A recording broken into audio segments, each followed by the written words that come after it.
के मणि जिनका नाम महाराज दशरथ है, वेद बताते हैं। धर्म की धुरी को धारण किए हैं। अब कोई जाएगा नहीं, 10 मिनट बैठिए और राम जी का जन्म होने वाला। बैठिए बैठिए बैठिए, क्यों हिली ना।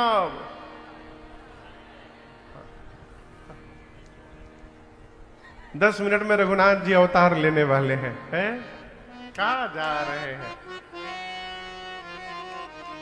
धर्म की धुरी को धारण किए हैं महाराज दशरथ।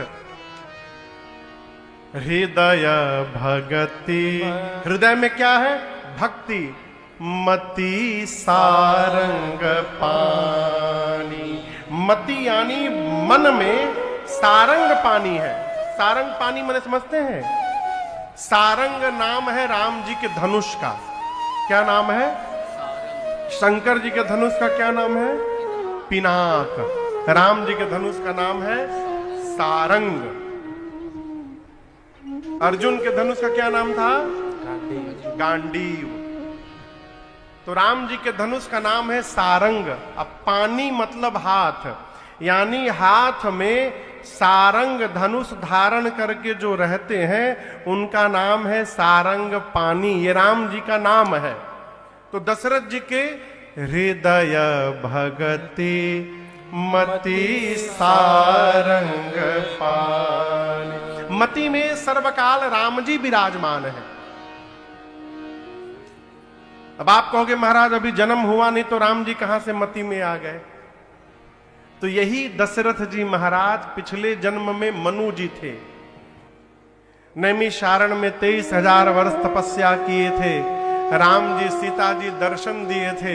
उस समय जो स्वरूप का दर्शन हुआ, नील सरोरुह नीलमणि नील नीरधर श्याम, लाजहि तन शोभा निरखे, कोटि कोटि सत्कार। उस समय जो राम जी का रूप दिखाई पड़ा और जो स्वरूप आंख में छपा, शरीर बदल गया हो परंतु वो दृश्य नहीं बदला। और दशरथ जी के रूप में जन्म लेने के बाद भी उस दर्शन की सुधि बनी हुई है, इसलिए मन में हमेशा राम जी विराजमान है दशरथ जी के। कौशल्या, कैकेयी, सुमित्रा जैसे जिनकी 3 देवियां हैं। एक दिन जीवन के चौथेपन में महाराज के मन में ग्लानि हुई। ग्लानि क्यों हुई? अनेक कारण है। एक तो कारण है कि महाराज जब इंद्रलोक जाते थे ना, देवताओं के राजा इंद्र के पास, तो इंद्र अपना आधा सिंहासन रिक्त कर देते थे महाराज को बिठाने के लिए। एक बार महाराज वहां से जब लौटे तो पीछे मुड़कर देखे इंद्र अपने आसन को जल से धुलवा रहे थे। महाराज को बहुत कष्ट हुआ है, मैं ऐसा हूं कि मेरे उठने के बाद आसन धुलाया जाए। एक कारण ये।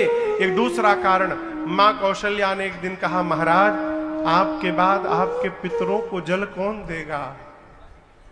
ये कारण है। एक कारण और है, राम जी की एक बहन है, उनका नाम है शांता। क्या नाम है? शांता। एक दिन रक्षाबंधन का समय आया और शांता मैया महाराज को पकड़ के बहुत रोई। पिताजी, यदि मेरे कोई भैया रहते तो मैं उनके कलाई में राखी बांधती ना आज। ये सुनकर महाराज को ग्लानि भई, और जैसे मन में ग्लानि भई महाराज दौड़ कर गए गुरुदेव भगवान के पास। जाकर निज दुख सुख सब गुरहि सुना, महाराज अपना दुख समाज का सुख सब सुनाए। गुरुदेव ने कहा, महाराज चिंता न करिए, आप एक बच्चे के लिए रो रहे हैं, मैं कहता हूं धरहु धीर होई हहि सूत चारी। एक नहीं 4 पुत्र होंगे और कोई सामान्य नहीं होंगे। त्रिभुवन विदित भगत भय, वो अवतार लेंगे महाराज जिनकी कीर्ति त्रैलोक्य में विदित होगी। भक्तों के भय का हरण करने के लिए स्वयं साक्षात परमात्मा आपके घर में अवतार लेने वाले हैं महाराज, धैर्य रखिए। गुरुजी ने तुरंत पुत्र कामेष्टि यज्ञ की रचना की, श्रृंगी ऋषि को बुलाया, यज्ञ प्रारंभ हुआ अवध में। और दर्शन करिए, पुत्र होगा ये बात किसने कही? गुरुजी ने। तो ये संकल्प गुरुजी का हो गया। यज्ञ हुआ तो दशरथ जी महाराज केवल बैठे थे, आहुति नहीं दिए। आहुति किसने दिया?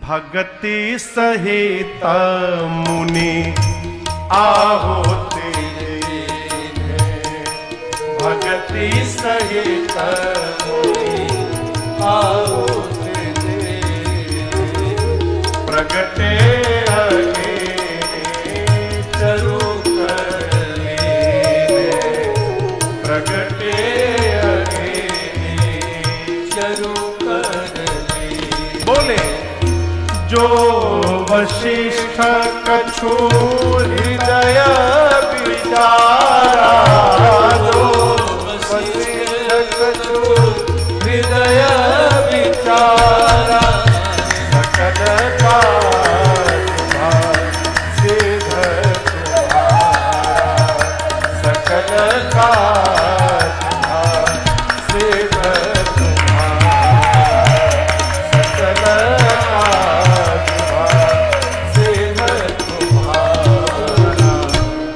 गुरुदेव भगवान ने आहुति दी, यज्ञ पूर्ण हुआ। यज्ञ के बाद अग्नि कुंड से साक्षात भगवान अग्नि नारायण प्रकट हो गए, प्रसाद लेके खीर का कटोरा। और गुरुदेव भगवान से कहे, वशिष्ठ जी आपकी मनोकामना पूरी भई, ये प्रसाद लीजिए, इसका वितरण करा दीजिएगा। कटोरा लेकर महाराज के पास गुरुदेव भगवान जाकर बोले, महाराज पूरे प्रसाद को 2 भाग में बांटिएगा। आधा भाग बड़ी रानी कौशल्या जी को दीजिएगा, आधे को 2 भाग में बांटिएगा, पा भाग मझली रानी कैकेयी जी को दीजिएगा। अब बचे हुए पा भाग को 2 भाग में बांटकर एक कौशल्या और दूसरा कैकेयी जी को देकर कहिएगा, दोनों माताएं प्रसन्न मन से सुमित्रा जी को देंगी। जैसे गुरुदेव ने बताया, प्रसाद का वितरण भया, माताओं ने प्रसाद पाया। और आपसे बताऊं, जैसे मैया ने प्रसाद खाया, मां के अंक में मेरे रघुनाथ जी आकर विराजमान हो गए, प्रभु मैया के अंक में आ गए। समय व्यतीत हुआ, जोग लगन ग्रह बार तिथि, जब सकल भये अनुकूल, चर अरुवचर सब हर्ष जुत, राम जन्म सुख। चैत्र मास शुक्ल पक्ष नवमी तिथि, दिन मंगलवार का, दोपहर का 11:30 बजा, अभिजीत मुहूर्त आया।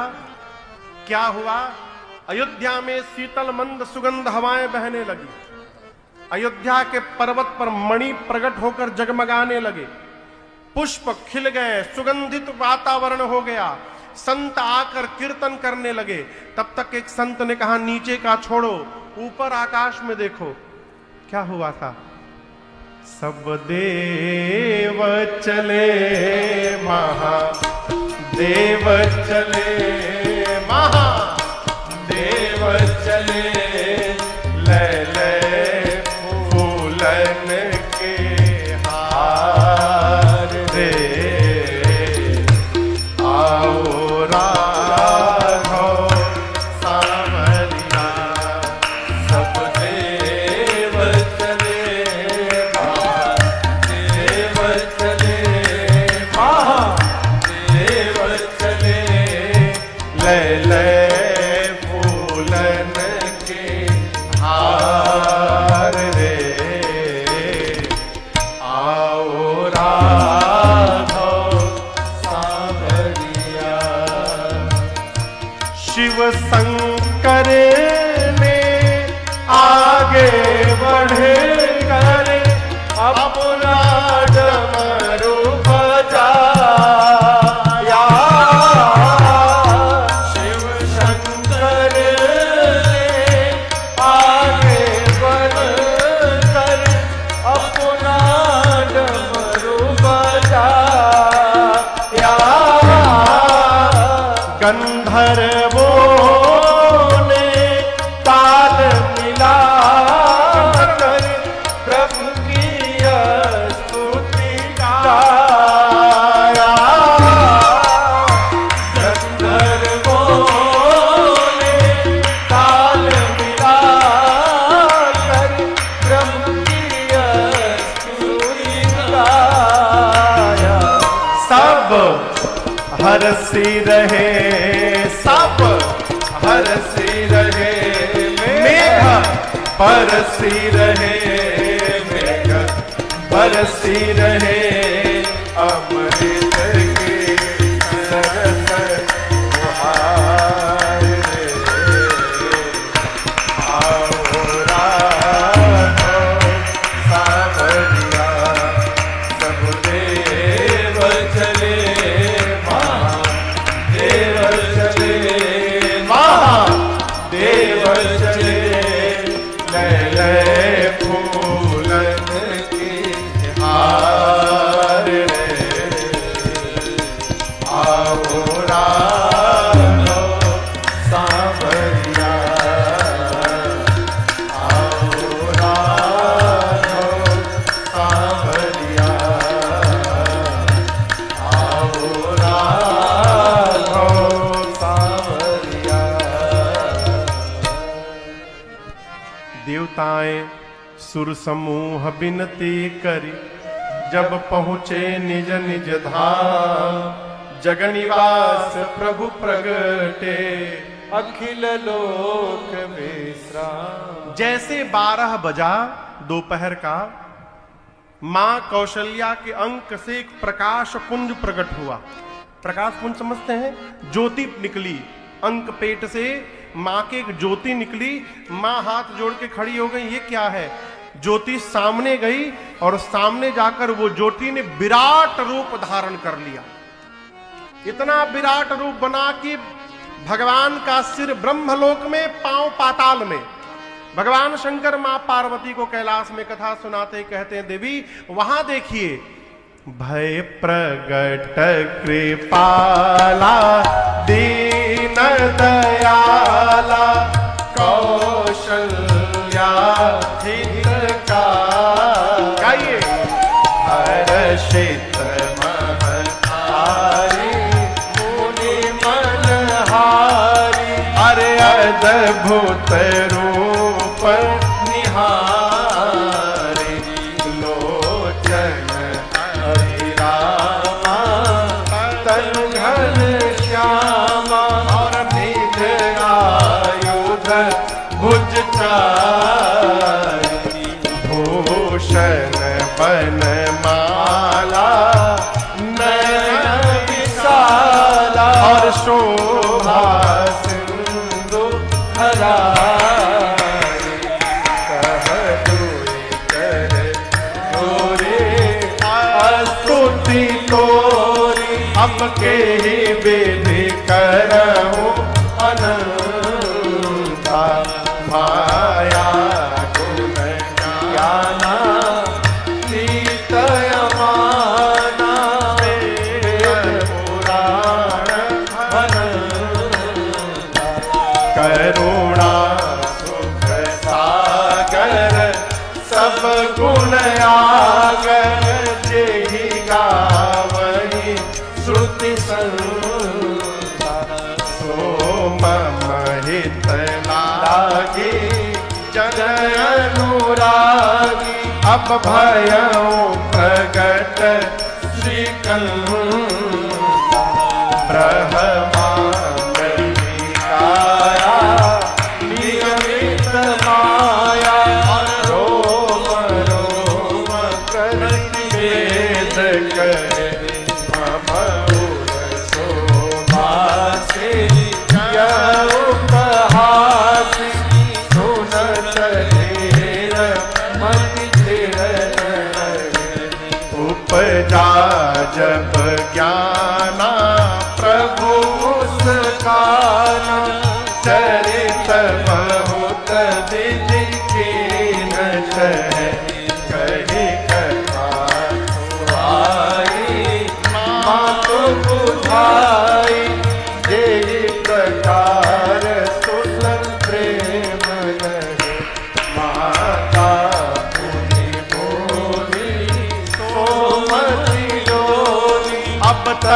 कहूँ तात यह रूपा जय शिशुलीला अति प्रिय शीला यह सुख परम अनुपा सुनी बचन सुजाना रोदन खाना सुनी बचन सुजाना रोदन खाना होई बालक सुरभूपा यह चरित गावई हरिपद पावई तेन परई भूपा यह चरित गावई हरिपद पावई तेन परई भूपा सुनी बचन सुजाना रोदन खाना सुनी बचन सुजाना रोदन खाना होई बालक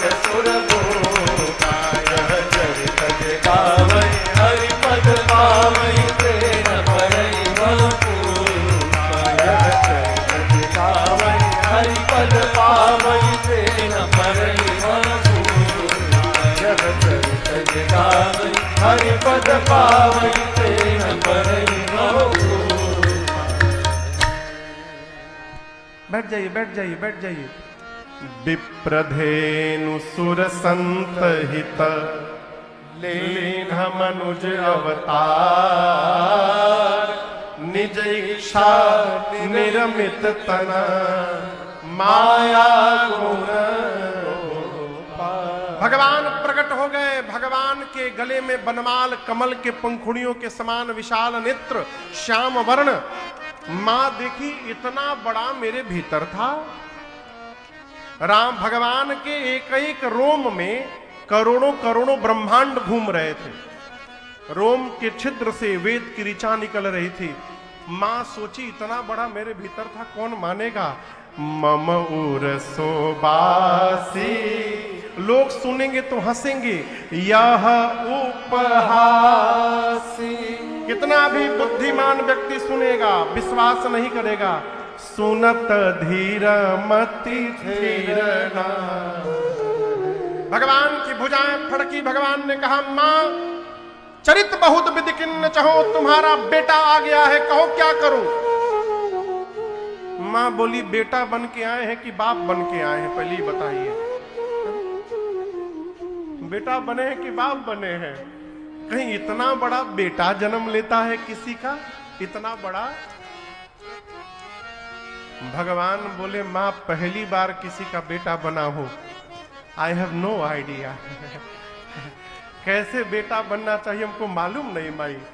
मां ने कहा कि जय शिशुलीला अति प्रिय शीला यह सुख परमानुपा। मैया ने कहा प्रभु आप शिशु लीला करिए, ये सुख अनुपम सुख है, परम अनुपम सुख है।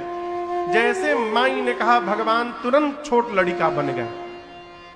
और छोटा बालक बन के भगवान बोले अब ठीक है ना माँ। माँ बोली 50-50। मतलब आपने कहा बालक बनो, मैं बालक बन गया। माँ ने कहा मैंने कहा था प्रभु की जय शिशु लीला। आप शिशु तो बन गए परंतु शिशु की लीला नहीं कर रहे हैं। प्रभु जो बच्चा जन्म लेता है वो सबसे पहली लीला करता है, वो रोता है। आप तो मेरे से बात कर रहे हैं, कहीं जन्म लेने वाला लड़का बतियाता है का। भगवान बोले अब रोना भी पड़ेगा। मां ने कहा जगत को हंसाने के लिए आज जगदीश को रोना पड़ेगा। जैसे मैया ने कहा सुनी बचन सुजाना रोदन ठाना होई बालक सुरभू। आपको बताऊं यहां मां से एक भूल हो गई। क्या भूल हो गई? मां ने रोने के लिए तो कहा लेकिन ये कहना भूल गई कि 5 मिनट बाद चुप हो जाइएगा। गोस्वामी जी कहते हैं सुनी बचन सुजाना रोदन ठाना अर्थात भगवान रोना प्रारंभ किए तो अब चुप होने का नामे नहीं ले रहे। दासियां द्वार पर कान लगा के खड़ी हैं। बालक के रोने की आवाज सुनाई पड़ी, दौड़ कर गई, जाकर महाराज से बोली, बधाई हो महाराज, लाला हो गया, बधाई हो महाराज, बधाई हो, ऐसे ही बधाई होगा, बधाई हो, बधाई हो, बधाई हो, बधाई हो। महाराज बाजा बजाने वालों को बुलाएं।